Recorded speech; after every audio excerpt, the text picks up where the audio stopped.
In my last video, we looked at the issue of declining evangelical Christianity.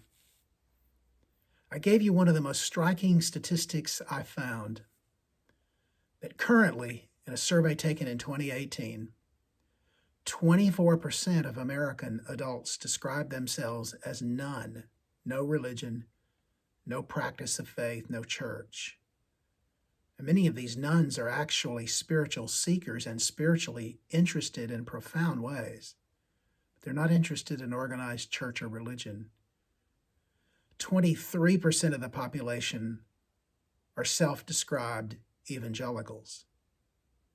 That's a radical shift from the past. I ended by suggesting that we needed a corrective to our understanding of who we are and what's happening.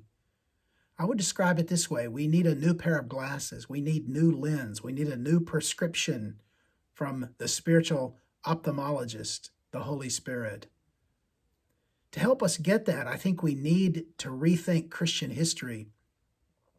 We need to think about the early church, which I think evangelicals have actually done a very poor job of, resulting in many kind of aberrations and claims for small groups and house churches being the only way to conceive of Christianity practiced, ranging all the way to kinds of high orthodoxy that requires all kinds of things that were not essential to the faith of early Christians. In the first few hundred years, Christianity was becoming and being shaped by the debates that formed what we call orthodoxy, confessions, creeds, an understanding of what the church was and what it wasn't. And then in the Middle Ages, the church, in various ways, began to go off in different directions. Some of them were corrupting influences.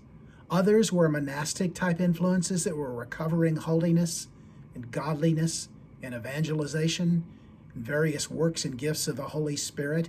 It's a remarkable history that most evangelicals know nothing about. And then in 1517, of course, we date the beginning of the Protestant Reformation.